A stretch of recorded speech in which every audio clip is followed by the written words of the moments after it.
Good morning વિદ્યાર્થી મિત્રો આપણા unit 2 how many did you તેમાં એક્ટિવિટી 4 જોવાના છીએ. એક્ટિવિટીનું નામ છે ફિક્સ આન્સર. તમારા શિક્ષક રમાડે તેમ ફિક્સ આન્સર અને વેર ઇઝ માય આન્સર રમત રમો. તો મિત્રો, આ રમતમાં જે પ્રશ્નો છે તે આપણને હેલ્પલાઇન માટે આપણા પુસ્તકમાં પેજ નંબર 22 ઉપર આપેલા છે અને તેના આન્સર પણ તેમાં આપેલા છે. એટલે હવે આપણે એક્ટિવિટી 5 જોઈશું. Activity 5, read the sentence carefully and fill in the blanks. વાક્યો ધ્યાનથી વાંચો અને નમૂના પ્રમાણે પ્રશ્નો બનાવો. Gopal bought fresh jalebis. ગોપાલ તાજી જલેબી ખરીદી લાવ્યો. Did Gopal buy fresh jalebis. કે શું ગોપાલે તાજી જલેબી ખરીદી? Yes he did. હા, તેણે ખરીદી. હવે મિત્રો, ડીડથી આપણે પ્રશ્ન બનાવવાના છીએ અને એના જવાબ આપવાના છીએ. તો જુઓ, the Giants kill each other. તો અહીં આવશે did. Did the giant kill each other. જો અહીં ડીડ આવ્યું છે એટલે ક્રિયાપદના મૂળ રૂપનો ઉપયોગ થાય છે. ઉપરનું વાક્ય ભૂતકાળનું છે, તેથી ઈડી વપરાયું છે, કિલ્ડ. અને નીચે આપણે ડીડથી પ્રશ્ન બનાવ્યો, તેથી મૂળ ક્રિયાપદનો ઉપયોગ થાય છે. Yes they did. હા, તેમણે માર્યા. જો આપણે ત્રીજું જોઈએ, Gopal did not throw stone at trees.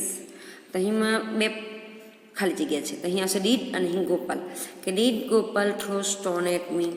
તમને એવું થશે કે ઉપરના વાક્યો બી ભૂતકાળ છતાં થ્રો વપરાયો છે અને નીચે પણ થ્રો છે.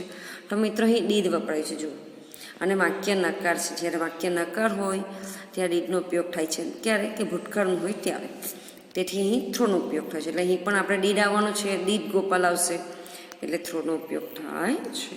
No he didn't. ના, તેણે કર્યા નથી. Gopal did not kill 10 flies. તો અહીં 3 ખાલી જગ્યા છે, 1, 2 ને 3. તો શું આવશે આપણા જવાબમાં? અહીં આવશે ડીડ, પછી આવશે ગોપાલ અને અહીં કિલ. કે ડીડ ગોપાલ કિલ 10 ફ્લાઇઝ. જો ઉપર પણ એવું જ છે કે ડીડ આપ્યું છે, તેથી ક્રિયાપદનું મૂળ રૂપ જ મુકાયું છે. એટલે આપણે અહીં ડીડ ગોપાલ અને કિલ. કિલ અહીં આપણે મૂળ ક્રિયાપદનો જ ઉપયોગ કરવાના છીએ. કે ડીડ ગોપાલ કિલ 10 ફ્લાઇઝ. તો જવાબ આવશે નો હી ડીડન્ટ. કે ના, તેણે 10 માખીઓ નથી મારી. ના, તેણે નથી મારી.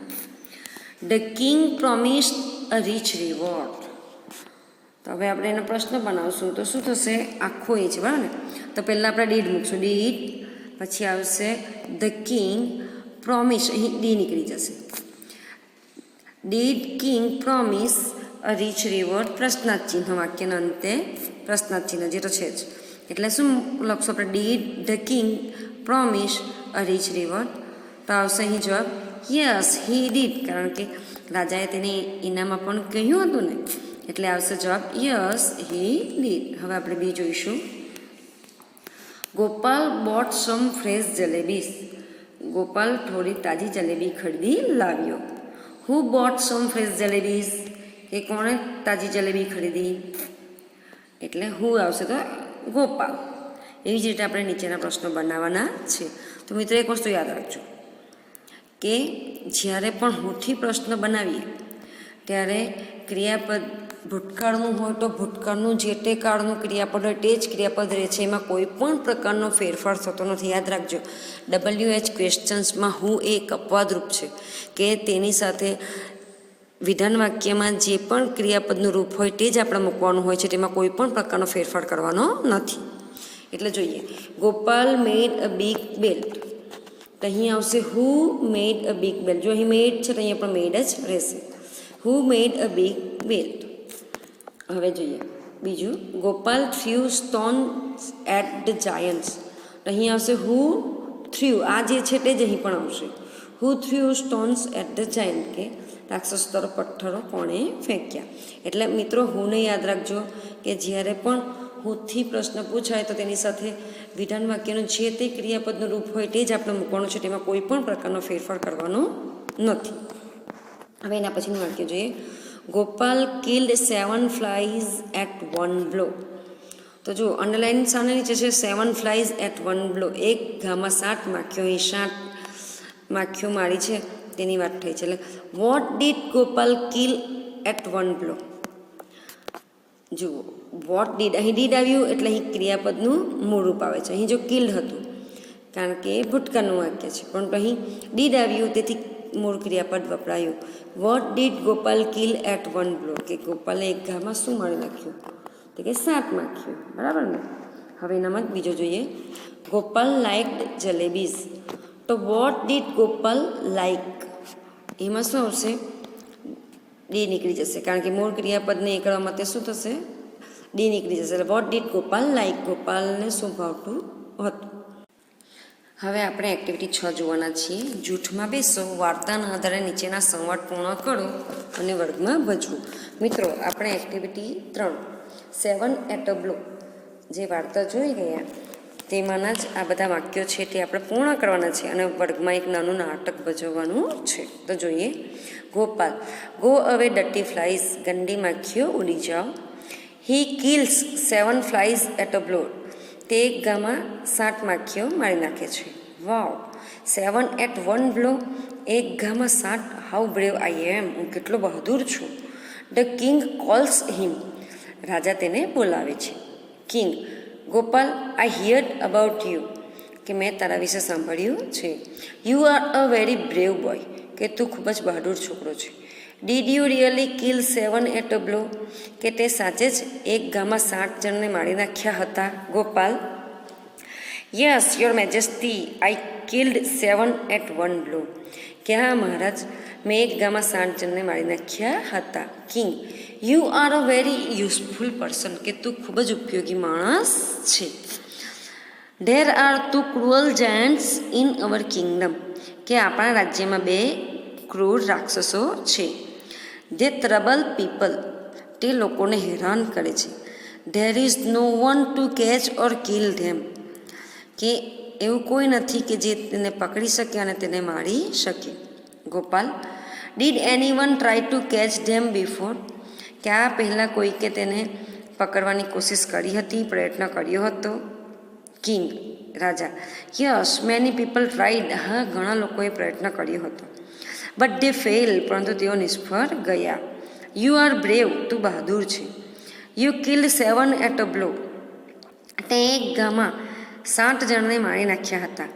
ધ જાયન્ટ્સ આર ઓનલી 2, કે રાક્ષસો ફક્ત 2 જ છે.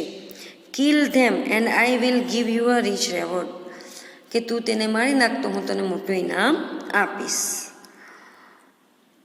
Gopal goes to the forest and find the Giants, કે ગોપાલ રાક્ષસને શોધવા માટે જંગલમાં ફરે છે અને તેને શોધી કાઢે છે. He throws stone at them, અને તે તેમની તરફ પથ્થર ફેંકે છે. First giant, why did you throw stone at me, કે તું મારા તરફ પથ્થર કેમ ફેંકે છે. તો second giant, no I did not throw stone at you, you threw stone at me, કે મેં તારા તરફ પથ્થર નથી ફેંક્યા, તું જ મારા તરફ પથ્થરો ફેંકે છે. The Giants fight with each other and died, કે રાક્ષસો અંદરો અંદર લડ્યા, એકબીજા સાથે લડ્યા અને મૃત્યુ પામ્યા. King, what is that true, કે શું તે સાચું છે કે તે તેમને મારી નાખ્યા. ગોપાલ, યસ યોર મેજેસ્ટી, કે હા મહારાજ એ સાચું છે. King, Gopal, you are really brave, ખરેખર તું બહાદુર છે. You deserve half of my Kingdom, કે તું મારે અડધું રાજ્ય ભોગવવાને લાયક છે. હવે આપણે એક્ટિવિટી 7 જોઈશું. પ્રોજેક્ટ વર્ક છે કે 5ના જૂથમાં કામ કરવાનું છે અને જુદા જુદા 10 જીવજંતુઓના ચિત્ર વર્તમાનપત્ર, મેગેઝિન, બાલસૂત્રી વગેરેમાંથી મેળવીને એક ચાર્ટ બનાવવાનું છે અને એ ચિત્રોને ચાર્ટ પર ચોંટાડીને વર્ગખંડમાં બતાવવાનું છે. હવે નીચેના પ્રશ્નોના જવાબ આપણે મેળવવાના છે કે તમે કઈ રીતે કર્યું. Where did you gate this picture from, કે તમે ચિત્ર ક્યાંથી લીધા, તો તમારે તેના પ્રમાણે જવાબ આપવાનો છે. How many pictures did you get, કે તમે કેટલા ચિત્રો મેળવ્યા છે. Which insect have you got, કે તમે કયા જીવજંતુનું ચિત્ર મેળવ્યું છે. When did you collect the pictures, કે તમે આ બધા ચિત્રો ક્યારે ભેગા કર્યા. Who help you to collect the pictures, કે તમને આ પિક્ચર ભેગા કરવામાં કોણે મદદ કરી. અને એના જવાબ તમારે જાતે મેળવવાના છે, કે જેની આપણે આ એક્ટિવિટી પુસ્તક પૂરતી જ રવા દઈશું, આપણે એને બહાર કરવાનું નથી. રીડલ્સ એટલે ઉખાણ. તો જો પહેલું છે, what is the end of everything. And એટલે અંતે, કે એવરીથિંગના અંતે શું છે, તો શું છે, જી છે. એવરીથિંગના અંતે શું છે, તો જી છે. બીજું ઉખાણું જોઈએ, I have legs but I can't walk, કે મારે પગ છે પરંતુ હું ચાલી શકતી નથી. I have arms but I can't write, કે મારે હાથ છે પણ હું લખી શકતી નથી. હું એમ આઈ, તો હું કોણ છું, તો ખુરશી. બરાબર ને, ખુરશીને 4 પગ હોય છે પણ તે ચાલે છે નહીં. પછી એને હાથ હોય છે, આપણે હાથ મૂકીએ ને, હાથ હોય છે, પરંતુ તે લખી શકતી નથી. Okay, thank you.